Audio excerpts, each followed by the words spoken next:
Welcome to the Two Dudes Talk Music YouTube channel. I am the Reverend Raff. We did it. We made it. Because when a band's name starts being everywhere, it can be very easy to go like, okay, like.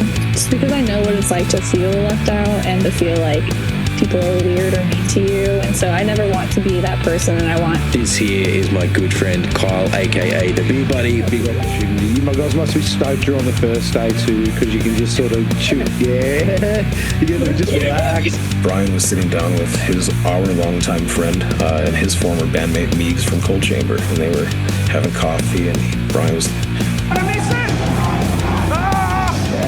When those questions go, those hearty chuckles. You know what that laughter says to me is like, people y'all don't even know what's coming. People just are gonna be minds are gonna be blown by that. No, it will be a fucking banger. Hey going everybody, I am the Reverend Raff, joined once again by my good friend Kyle, aka the BeerBuddy. What's going on, everybody? We're the two dudes who talk music, and we are back on your screens and in your ears today with another podcast episode. If you're new around here, hello, welcome. We are two friends from Sydney, Australia, who have a deep love for music, in particular heavy and alternative music, and we love talking about that stuff with each other and with all of you amazing people. So if that sounds like your kind of speed, you know, we have the podcast, we have reaction videos coming out multiple times a week as well. So hey, subscribe button's right down there.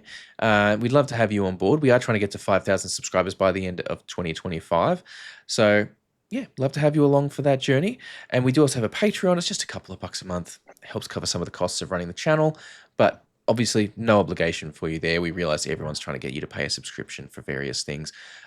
So totally fine. If not, we hope you enjoy the content anyway. Thank you very much for watching. While we are mentioning the Patreon, though, I do have to give a shout out to our amazing Patreon subscribers. So we got Alien Ghost Tech, we got Teresk, we got Tim, and we have the other one. Massive thank you to those legends who subscribe and continue to stay on board each and every month. You guys are the realest OGs out there. Mate, with that out of the way, how you doing? You're obviously in a slightly different location today. Yeah, just sitting in the car today out with family, but we'd like, you know, we don't miss. We always do it. So Gotta yeah, keep the game rolling. That's it, man. At the end of the day, with the way technology is now, there's no excuse for me not to, unless I'm out in the area where I haven't got any reception. So Yeah. Yeah. How you going? How was your show yesterday? Yeah, good. Went to Slugfest. You know, checked out a bunch of bands there. Talked to us, but it was all right. It was really good. A bit of clashes, which I wasn't super happy about. Like I feel like for smaller events, local festivals, if you can avoid overlap with bands, it's really helpful to do so. But I mean, Greaser Bar has a pretty solid audience anyway. There's lots of people out there, which was good to see. That's awesome. Everyone was getting really into it. The bands were having a good time. So you know, hey, the vibes are always good at Greaser Bar. Like it's a good spot. It's I've only been a couple of times, but in terms of the vibes, it might be one of my favorite spots in the valley. Ooh. So yeah. Ooh. Yeah. It's good. It's fun down there. It's fun. That's awesome. Yeah, so like did that. I got a video I think coming out on the Hot and Heavy Show YouTube channel for that one. Man, I'll be looking forward to that. And yeah, but look, I mean, obviously, also a bit of a sad week this week. Yeah. Well, at the time of recording this week, you know, we've lost a couple of music industry legends, I think, this week. So we've lost Ace Frehley, obviously from Kiss. You know, pioneers of like glam rock and you know, theatrical kind of stuff like that. And you know, literally today at the time of recording, the news has broke of the passing of Sam Rivers, bass player from Limp Bizkit. You know, and I guess for us that one's probably going to hit a little harder because it's what we grew up on, right? Like, yeah, man, $3 bill, your significant other, Chocolate Starfish, like three of the most probably influential albums that I can remember of my time. You know what I mean? They were a cultural phenomenon. It was like D-Generation X with the wrestling and the like Suck It, right? It was that. It was the music version of that. It was everywhere. It was the music that the bad kids listened to because it was whatever. And for a lot of baggy jeans and globe shoes, and for a lot of us, it was the first albums that we got that our parents bought or that we bought that had the explicit language label on it, you know? Mm-hmm. Had to convince our parents to buy it for us. But Yeah. Mom, you know, what's Nookie? yeah, exactly. But I mean, look, you know, I mean, I've said in the past, like I think Sam Rivers as a bass player is often not given the credit that he's deserved. You know, when you talk about bass players in heavy metal, he often gets overlooked because people tend to look for, you know, the fastest or players or whatever, or the people that are playing like crazy thrash stuff. And Sam's background is you know, like he's always played more like groovy, kind of like almost hip hop type grooves Yeah. with his stuff. You know, I mean and it's the thing with Limp Bizkit is everyone knows Fred, everyone knows Westbourne. People even know John Otto because of the shout outs, right? John Otto, take him to the Matthews Bridge. Yeah. But Sam was always there, like a lot of bass players. He was always there doing the job, not getting the appreciation he deserved. And the work and the combination of Sam Rivers and John Otto created a foundation that allowed Fred and Wes to be the freaky deaky dudes that they were, right? Like it's the yin and yang. They created the really solid the piece that allowed them to just do all of their funky stuff and their weird stuff and get crazy with it. And without that, the other stuff doesn't work, you know? It's so you really couldn't have had, like Limp Bizkit couldn't have existed in any other form. And you know, with a lesser bass player, it wouldn't have worked. And his stuff they are all the thing about Sam's bass lines a lot of the time is sometimes the stuff that sounds really difficult to play is actually really easy to play, and the stuff that sounds really easy to play is actually really difficult to play. You know, I've played some of his stuff for a Limp Bizkit cover show that I did, so I got to learn some of the early stuff there, like Counterfeit and like Nookie. Like, you know, you just look at Nookie, right? You got you think you get the verses, and you got that boodin-doot, boodin-doodin-doot, boodin-doot-doot, boodin-doodin-doot. That's all on the bass. But you know, or just a lot of the stuff that he did was just, it's challenging to actually play it. I'm sure not for him. I'm sure he could play it in his sleep, but so you know, that one's going to sting for quite a while. I think it is, man. It is so sad. 48 2-man certs, not old, bro. That's it. I mean, it's only 9 years older than us, which is pretty terrifying. Yeah, man. But just to think, how old would we have been when $3 Bill Yaw came out then? He would have been in his early 20s, man. Yeah, that's it. Like the guy was unreal. Like just managed to be a phenomenon for so many years of. And one of the most popular new metal bands to ever walk the earth. So yeah, there'll be a lot of music fans in mourning this week, and we mourn with you. Play the music of the people you like, loud and proud. Yeah, and appreciate. Make sure you hand it down. That way, their legacy never goes. They remain legendary. Absolutely. But look, let's try and switch gears here, and we'll look at something a bit more positive. So our guests today, we've got a band called Ahles. I caught them the other week when I went to see T-Rex, the boys in T-Rex Autopsy. Shout out to Ross and the crew. And I just was really floored. They were like mixing, like classical style guitar with some really interesting metal and some really intense, like thrashy death metal type stuff, and just creating a really unique sound. Everyone was talking about what they were doing after they'd played. Everyone was just like, that was talking about how crazy it was. So yeah, today we're going to have Ian and Alex from the band Ahles, and we're going to get to that one right now. Big welcome to Ian and Alex from Ahles. Thank you so much for joining us today. How are we doing? Well, thanks. Well, thank you. That's good. That's good. So How about you fellas? we're doing all right, I suppose. Yeah, same. Kyle's not in his normal No, spot, I'm not in my normal obviously. comfy chair. But family stuff aside, the podcast has to go ahead, so we make stuff. Yeah, We that's make it it. work. That's it. But we're doing all right. I just was out at when it was out at Slugfest last night, down at Greaser, so I got to catch a bunch of cool bands there. I was covering that one for the Hot and Heavy show, so there should be a video coming out on their channel about that at some point, I think. Nice. But yeah, no, that one was really, really good. But yeah, let's have a chat about you guys, because I was at a couple of weeks ago, saw you guys at the Back Room in Brisbane, along with the boys in T-Rex Autopsy. Shout out to T-Rex Autopsy, love those boys, really, really cool dudes. And yeah, I gotta say, I was really I didn't know what to expect. I'd not heard of you guys before. And when I saw kind of you setting up and you had the acoustic there and everything, I was like, okay, this is going to be interesting.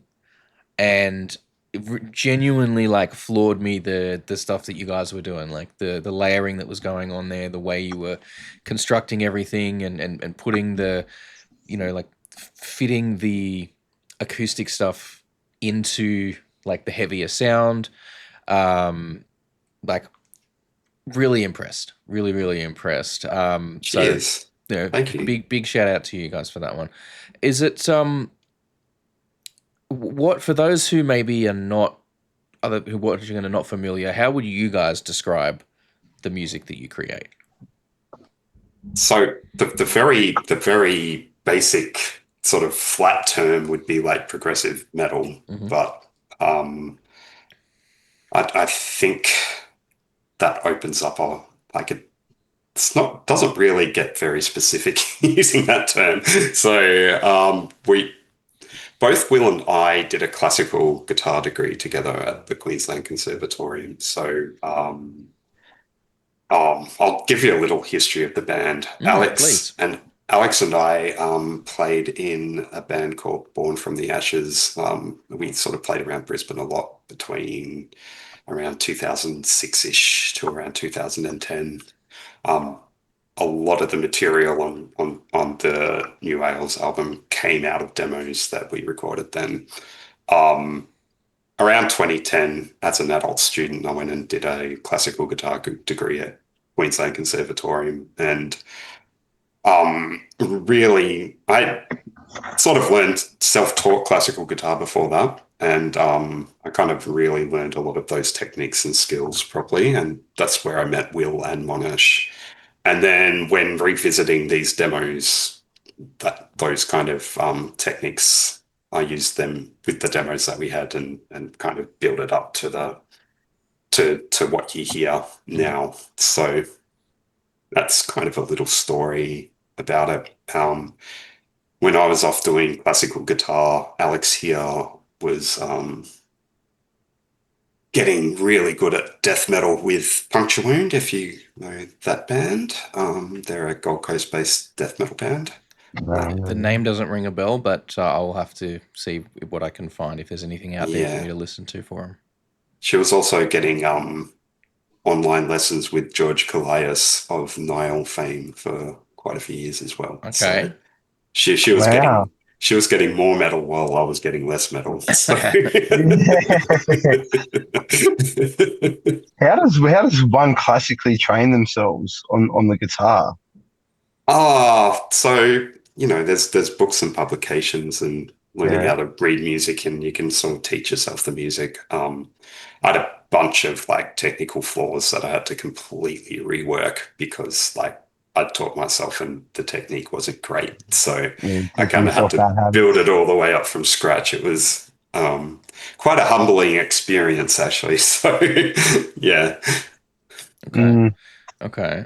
But I mean, that's the thing. I think a lot of the time when it comes to learning how to play instruments, it's very easy for us to just learn what we learn, to play the stuff, to a certain level, and then we're kind of we don't keep learning. We don't keep adding new skills to it, to our repertoire. And, there's also like I get as well that for a lot of people, once you get into full way into adulthood, I guess, you got bills to pay and a lot more responsibilities. Like doing study of music can become challenging. You don't have the time, you don't have the money, you just don't have the energy because you're so burned out from doing all the other stuff that you got to do. But where am I trying to go with this? But it's nice to see that you had that opportunity to go back and study as I don't know if they still call it like a mature age student or whatever they call it nowadays. I believe that's still the term. It was when I was studying as a mature age student anyway. So, yeah.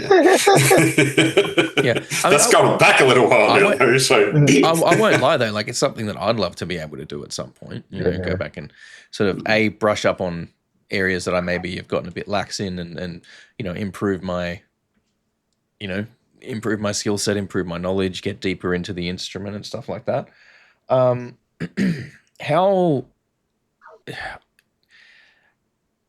How long is a course like that these days? Like, what was it? Was it 2 years, 3 years? Okay, so 3 years for a standard undergrad course. I did a 4th year of honours. Okay, and then I ended up doing a master's as well. Oh, nice. Yeah, and then I was considering a PhD when I started my master's, but by the end of the master's, it was like, no. I can't do this to myself. Yeah, I think just enjoy playing, not learning it.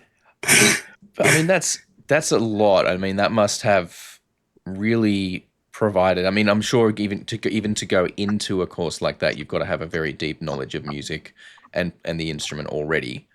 And going through all of that, it really solidified a lot of it, and puts you in a position to do some really interesting stuff. Because that's what you're doing, right? Like it's when you say progressive, like but that has certain connotations. I get what you mean. Like usually when we think progressive, we think a lot of like wild and crazy time signature stuff and all that sort of thing. But I feel like for you guys, the experimental or the progressive stuff more lies in sort of the instrumentation and the construction and the interaction between those than doing anything particularly insane time signature wise, like, obviously there's a little bit of playing around with it there, but I got it, like, and doing it because it could have been really easy for you guys to just put like the classical guitar stuff on a backing track. You know what I mean? And use that live.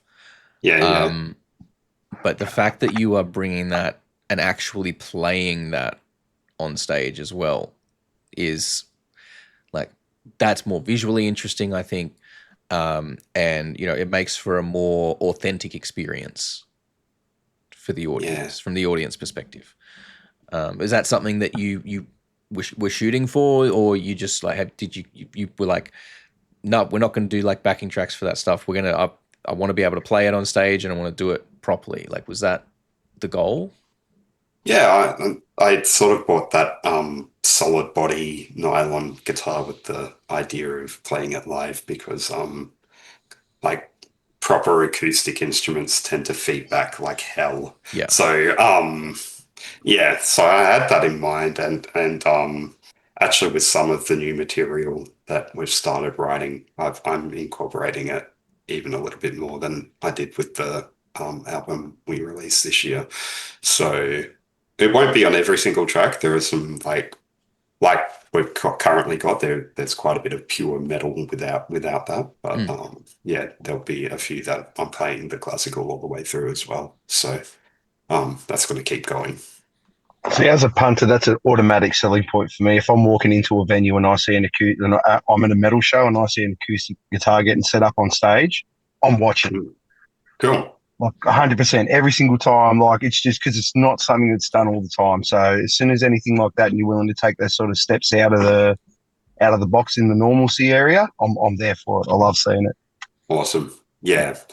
And that's the other thing. Like, I think using some of those techniques, it makes it something that's not easily replicable by other bands. Like, yes, like you can do it, but you're gonna have to work a little bit. So that's Even kind of the perfect example was that gig with T-Rex Autopsy, right? Because they at some points they've got, I think, a 12 string they've that got they're like an using oud, and stuff. sort of an oud, like which is like a fretless kind of Yeah, 11-inch 12-string guitar. instrument. Yeah. yeah, and like the way that they're utilizing that is, again, it just makes it a bit more visually interesting because you're seeing something that you're not normally seeing, and obviously it's sonically interesting because you're hearing stuff that you're not normally hearing with these kind of setups.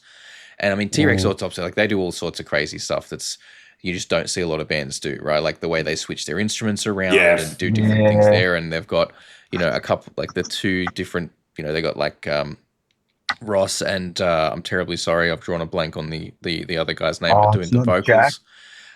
The two, Oh, Craig. yeah, they're sharing the vocal duties there. So they have a lot of fun with that, and that's fun for them and fun for the crowd, obviously.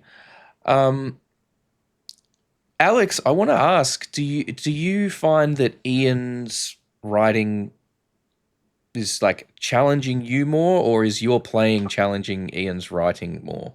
The first one. Yeah. Yeah. That's awesome. I mean, how's so like? Is he just like going, all right, I want this like crazy shit that you need like 8 arms to play, and then you've got to figure out how to play it? That's close to accurate. Like he'll come to me sometimes and go, "Oh, I'm thinking you'll do something like this. I don't know how you're going to do that, but you can change it if you want." And I'm stubborn, and I go, "Challenge accepted." And then I just sit down and figure out how the heck fuck I'm supposed to do that, and then I do. Yeah. And sometimes it's just like there was one.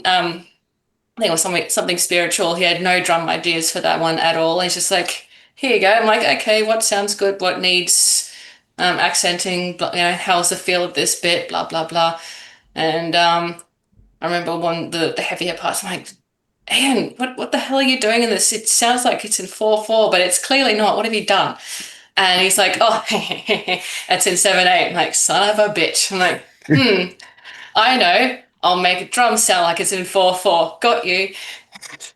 Everything's in 4/4 if you just play long enough, it comes back around. Also that, yes.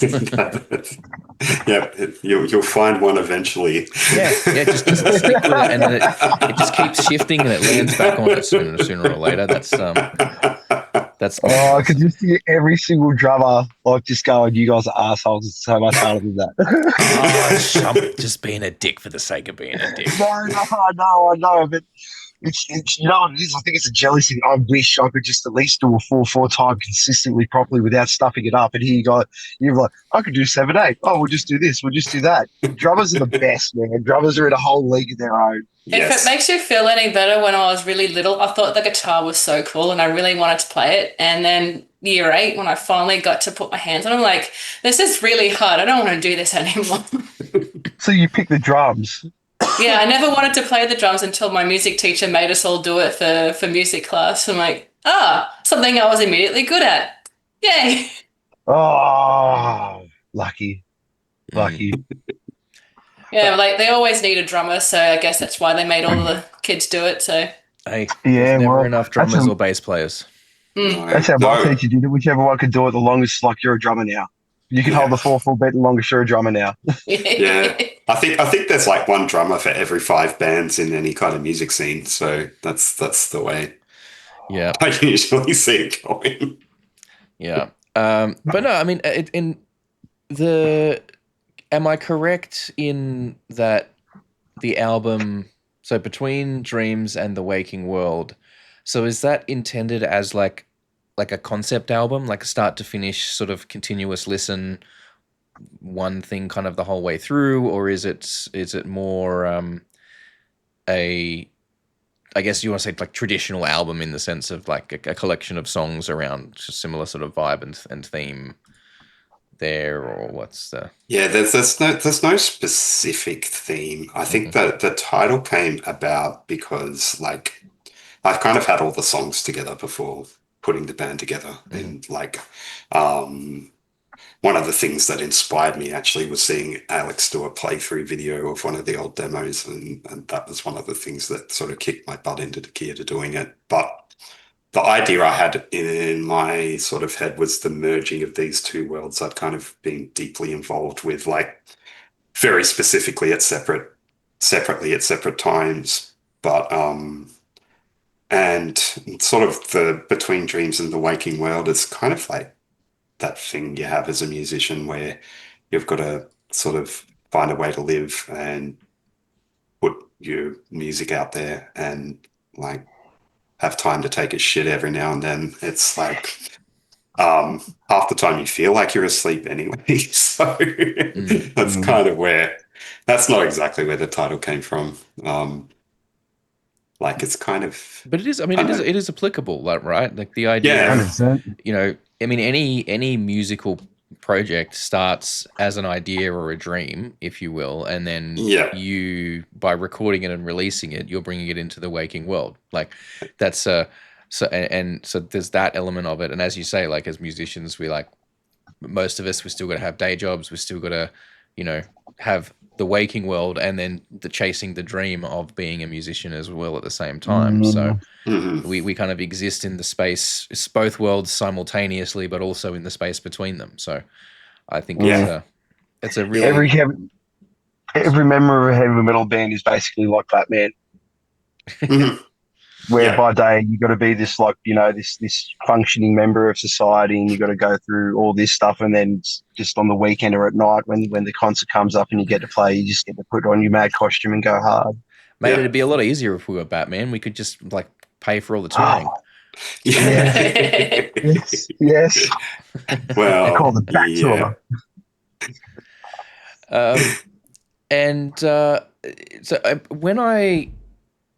Were you guys a member down the other week? Yes. Yeah. Is that our bass player is also an amazing flautist. So when I said I met him at the conservatorium, he was actually doing a flute degree. Oh wow! And I'm just out here collecting degrees in instruments like the Pokemon. Yeah. This is ridiculous. And I want to know the music XP on the little, you know, on the little spot. Yeah. There's an idea for a music. There's an idea for a music video. Actually, that's actually very good. You can have that one for free. There you go. Thank you. I'll put you guys in the credits for like the concept. I've played in like musical theatre pits with him and stuff as well, because something that happens if you're a guitarist that can read sheet music is that like local musical theatre groups will go, oh, that guy can actually read dots, like we'll ask you to do everything. And then you kind of have to pull yourself away from that world when you want to do other things a little bit. And I did a couple of those, and Monash was in it, and he was a really good bass player, and I'm like, cool. And he was very keen on it, but he had like an Australian flute festival thing on that same week as that gig. So there's an Australian flute festival. Yeah, I was just going to say. There's absolutely, like there's probably a clarinet festival and a strings festival. Who's running this shit, guys? Give us an invite. Come on, we'll cover the Australian Flute Festival. Two Dudes Talk Music does the Australian Flute Festival. Okay, I'll get Monash to the lead talking people. I'll get Monash to give the deets for next year's one, and I'll pass them on. Please. Yeah, let's make it happen. We'll show up in our like jorts and band t-shirts, and everyone else will be wearing like, you know, looking all fancy, and we'll just be there and be like, yeah, we're here to talk, and we'll just make endless Bandcamp jokes. That'll just be it. Yeah, that's true. Well, they get kicked out after 30 minutes. Yeah, flutes are actually made out of metal anyway, so they're a very metal instrument. That's the connection. Yeah. Literally.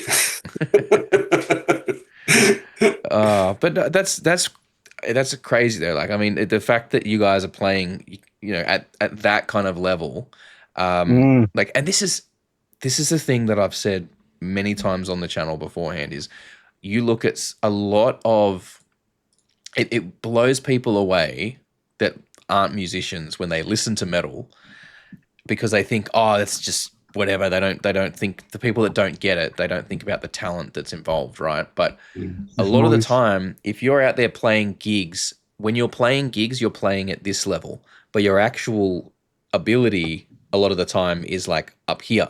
You know, like you don't want to be playing the gigs at the limit of your ability. The gigs you want to be with, at the point where your ability is so far above what you're doing that the gig is just like a cakewalk. Yeah, it's fun. And that's not to say that no one there is obviously people out there that do try and play up to that level and like to push themselves like that all of the time. And I have a lot of respect for that.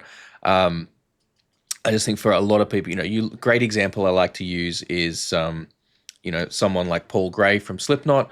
You listen to what he was playing in Slipknot, and then you listen to what he was capable of playing when he was just like jamming on his own stuff, or jamming outside of that, or even on the very early albums when he was doing more crazy, like the very first one, Mate, Feed, Kill, Repeat, when he was doing the really crazy stuff there, a lot more slapping and some tapping and stuff like that he never really got to do after that. Like his ability was up here, but what he was playing in his everyday, like day job of Slipknot was below that. And I think that's like an incredible example of like the skill set that you're bringing to the table as a musician, as a whole musician, versus, what you're sort of then utilizing at a metal gig. It's like one is a subset of the other, very much so. I think, and that's what I find anyway for a lot of people. The last thing you want to do is, like you say, you don't want to be up there struggling your whole way through the set trying to get everything right. That's not entertaining. If you're up there and you can play everything to 100%, and just because it's not that hard, but you look really good while you're doing it. And that's not to say, obviously the stuff you guys are playing is very complex, Yeah. And I'm not sort of the way I'm describing this. I just want to make sure that I'm not coming across as to suggest what you guys are doing is the easy version of anything. No. But I think in what you're talking about as well, sometimes like the best kind of part to play in a song is not necessarily the most technical thing you can possibly play either. Like sometimes simpler just sounds better. So whatever serves the song, right? It's the nuance of it, and because if you're constantly playing to the limits of your ability, then you're constantly on the verge of completely fucking it up.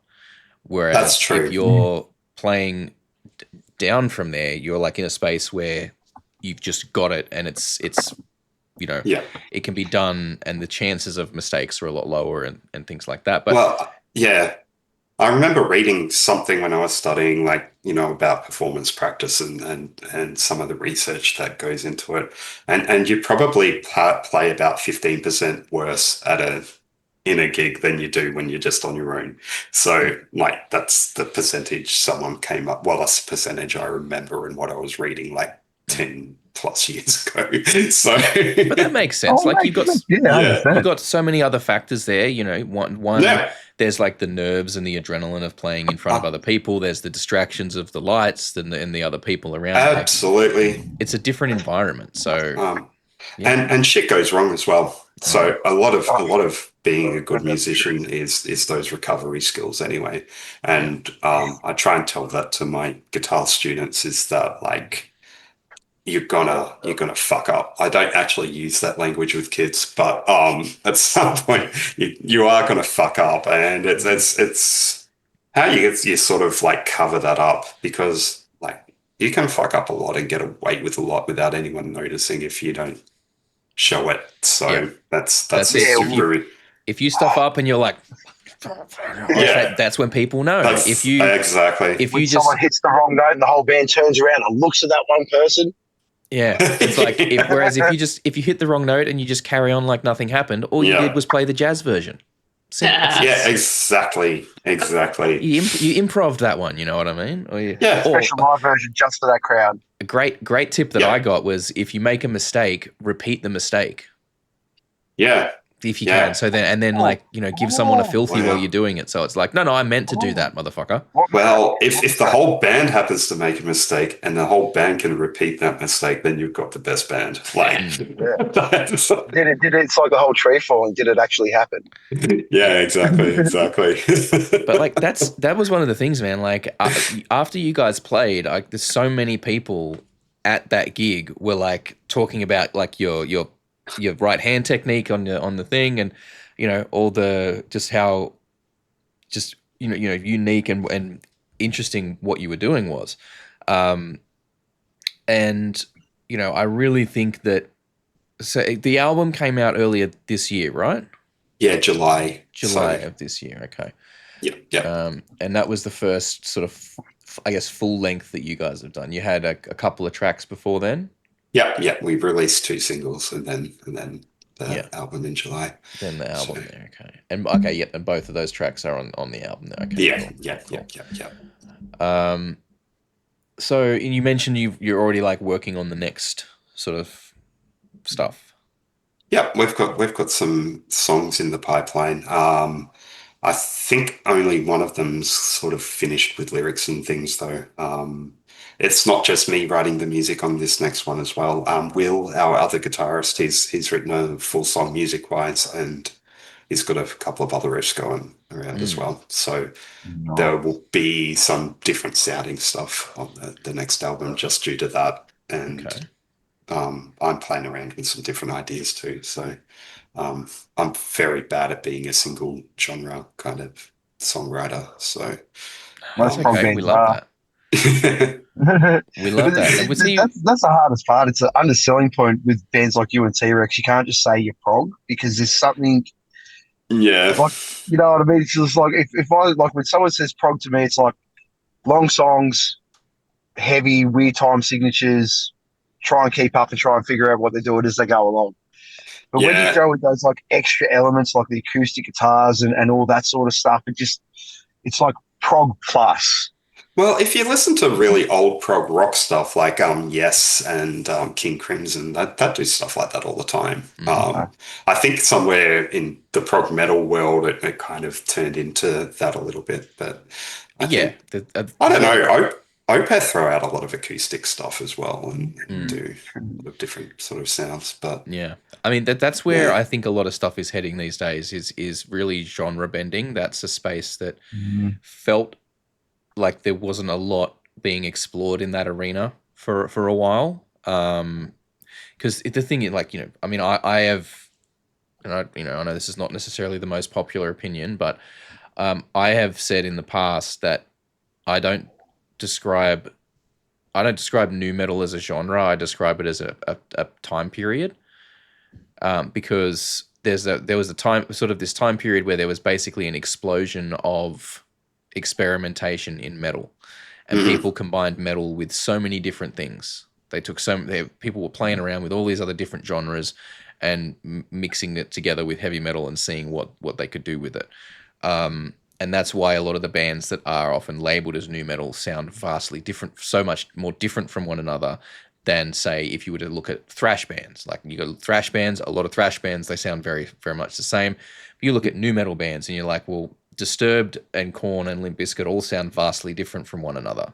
Yet they're all labeled as nu metal, which I think is silly. Like, if you're trying to define a genre, that one label doesn't really fit all of those bands. Well, yeah, pop music is a not very specific name for one. Exactly. Exactly. Because pop music is whatever happens to be popular. Pop. Yeah. Technically, thrash was pop at one stage. Yeah. So, you know,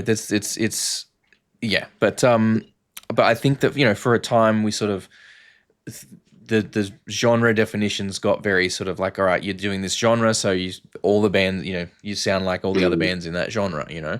But we seem to be getting back to a place where a lot of that experimentation is happening again, more in the forefront. I know there's always been bands that have done it, but it's becoming more, you know, popular. more popular to do that again in a broader, you know, for a broader audience. And, you know, when you've got bands like Igor, they just dropped a new album that is like that's the first I've heard of Igor and what they're doing. And I've been told that even this album is more metal and less experimental than some of their previous stuff.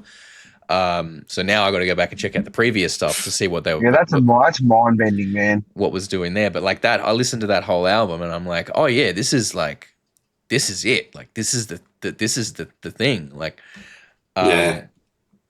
But is that? But so your other guitarist, he's was he rocking? Is it an 8-string that he was? Yeah, he's got an 8-string. Playing around with. I haven't really written anything that the 8-string is appropriate for. Actually, no. Our cover of the Amorphous song, Monash was playing flute on that. So Will basically did the bass line on his 8-string. So he kind of used it as a bass guitar on that particular track. I think he's writing some riffs that use the 8-string as well, but sort of didn't get beyond the 7th string on the album for any of the heavy stuff. So you will hear more of that 8-string. He loves his gent. He's quite the gentleman, young Will. I like that. Gentle. I like that a lot. That's actually a fucking bad name. The League of Extraordinary Gentlemen, and then it's like, yeah. There you that's go. A super group. That's a gent super group band. That's exactly what I was thinking. Like, yes, gent super group, the League of Extraordinary Gentlemen. Yeah, that's something awesome. like that. But no, but that's that. You know what it is though? That actually sounds like if you got a bunch of those YouTube guitar channels together to do a thing. So you got like Jared Dines and Stevie T and all these dudes that were like trying to get, trying to get as low as they could, or do like the fattest, like gentiest stuff that they could, and you get them together to do something. Like that sounds like something they would do. Yeah. I think Will's actually got a 9-string as well, which is getting a little bit too ridiculous because that lowest 9-string is actually lower than what a bass guitar is. So man, but this is where you get to have a lot of fun and play around with stuff, because like there's a band, there's a Sydney band that that we're friends with called Auratech, and I believe they have one of their guitarists uses an 8-string and the other uses a 6-string. Yeah, and that allows them to have quite different parts in what they're both playing, which adds some really nice layering into everything. So there is a space to do that kind of stuff.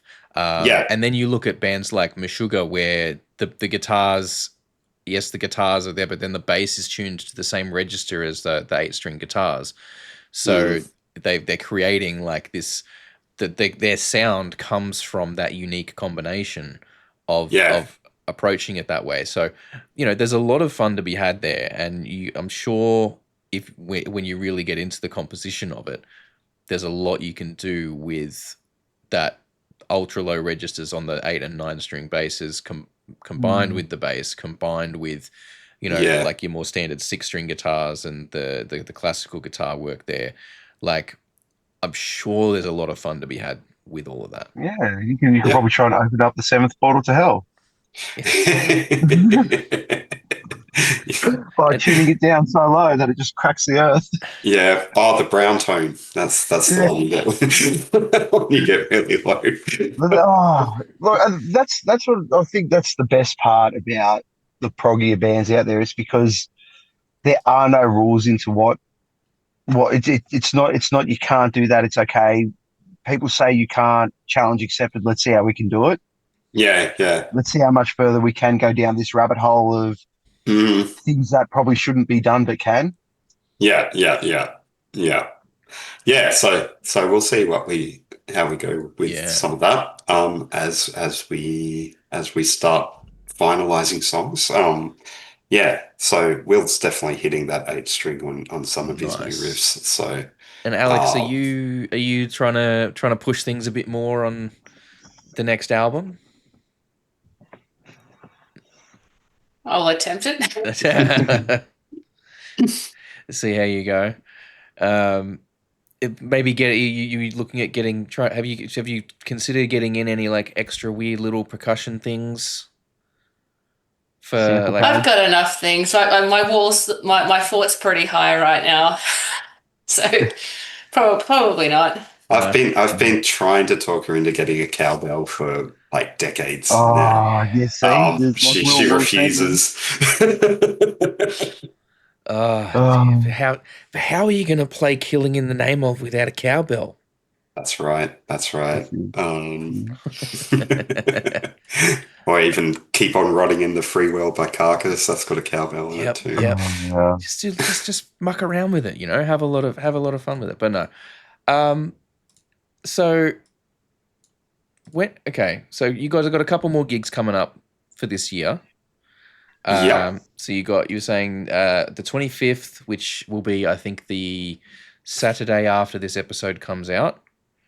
It's next Saturday, so I don't yeah. know when this will be released. So but yeah. that'll be is that at Blackened Records, or are they just running it? No, Norman Park Sports and Recreation Club, basically the Bolo. And it's all ages. It's a daytime show. It starts at 1 and it has 7 bands and like bowl club drink prices. And then there's a bunch of gigs in Brizzy next Saturday, actually. So that could be a good launching pad if you're keen for a big one. Especially if you want to take the kids out, get out there, make sure you, Yeah. We love a good all do the ages show. responsible thing. Oh, yeah. All shows, man. Yeah. Especially like because now metal has become such a generational thing. Mm. Like the opportunity now, like as a dad, I don't have to wait until my kids are old enough, or like I get to show them all this cool stuff now, the stuff that I wasn't showing when I was their age. So any opportunity I get to sort of inject them into the heavy metal scene, I take it. Yeah. And it's a good opportunity for teenagers who are getting into metal. Like they're the ones that have the hardest time actually getting out to see gigs. Like, and they're probably the keenest fans out of everyone as well. So, and I think that's only going to become more important as we go into, the next couple of years, because with this, under 16s ban for social media coming into effect, kids are going to need these kind of events to find community. So well, I mean, bring back the CDs, man. I mean, when you think about it, dude, that's a really good point, Raff. Because I think even YouTube's being banned for 16-year-olds. Yes, which I think is insane. But I use it in my teaching all the time. I use YouTube all the time. It's unfortunate that sort of thing's happening, but I mean, and that's the thing. They're the market. Look, they are the one. When did we fall in love with music? When we were teenagers. They are the market that we're all trying to get involved in. Yeah. And so I think what this is actually, I think, a really good opportunity for the music community as a whole to step up and go, all right, if these online spaces are going to be taken away from teenagers, let's try and provide them a real world space. Let's try and run, more frequent, under 18s or all ages shows so that kids can come to these shows. They can see other people that have similar interests to them. They can meet other people that are on the same wavelength as them about a lot of this stuff. Because, when we grew up, we didn't have social media or any of that. So it was like, it was your school environment and your local community. And then beyond that, you didn't have like a third place a lot of the time. Yeah. And having a local gig that you could go to would be like, oh, great. Okay. You're going to expand your social network. You're going to meet other people that are onto the same stuff as you, and you're going to potentially spark an interest, deeper interest in music. That's why, Schema Collective is doing all this really cool stuff and it's running these gigs at the skate parks and stuff. And I think that's great. And I think events like that are only going to become more important as we move into this, whatever this is going to end up looking like, because I think long term, the social media ban is going to change. It's going to become different to what it is now. I think there'll be, as companies like Google bring cases to it and they go, well, no, we're not a social media platform. We're a video hosting site that has a comment section. That's not social media. And, and whatever's going to happen in terms of how that impacts gaming. Because I think some video games that have chat lobbies, I think the case is being made of, well, that's if you're going to ban YouTube because it has a comment section, then you have to ban Roblox, those chat lobbies. Minecraft. Yep, Roblox and Minecraft, all those sorts of things as well. Yeah. So community events, like all ages music events, I think are going to be very essential for young kids that are searching for community. I'm very perplexed about the whole thing because it's a two-way thing. Yes, it does stifle the opportunity for kids to be able to find music and education and stuff like that.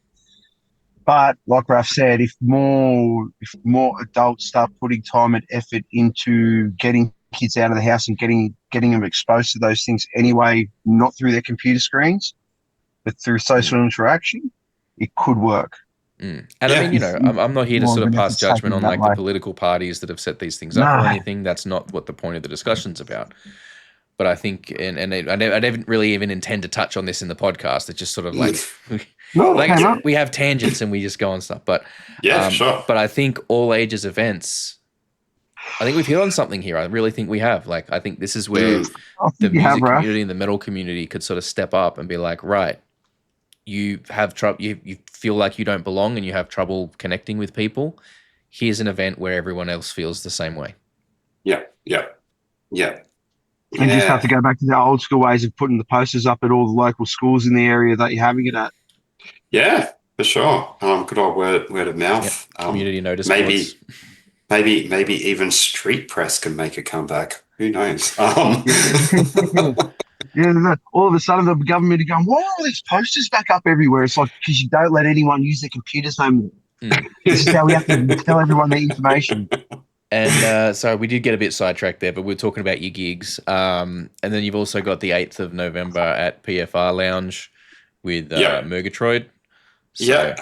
And others. I'm so bad at memory in these things. But Murgatroyd are headlining that gig, and some great bands on them. Born Again Hypocrite is another one, and Seven something. No, Seven Enemies. Seven Enemies. There we go. Yeah. I caught. They were at. I saw them at Brewfest. Cool. As well. I'd never heard of them before, but apparently they've been around for a minute. So. So yeah, all right. Well, look, thank you very, very much for taking the time to chat with us today. This has been awesome. We will have links to all of Ahles' social medias down in the description. So if you guys want to go and check out what they're doing, that's going to be the places to do that.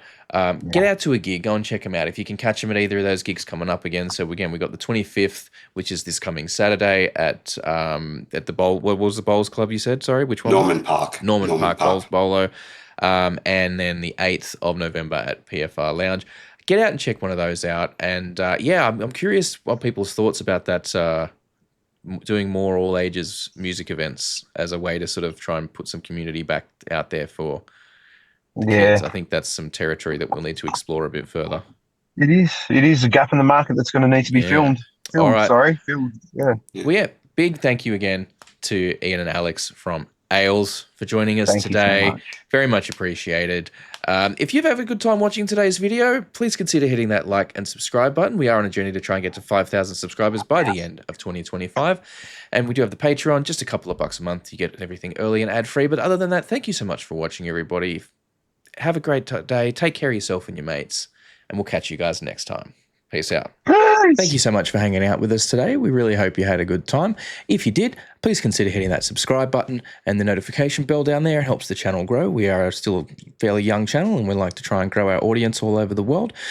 We do also, for those of you who are interested, have a Patreon. It's just a couple of bucks a month. At the moment, you get all the videos early and ad-free, but we are working on ways to increase the value of that and make it a bit more enticing. So don't forget to keep an eye out and check back on what's going on over there.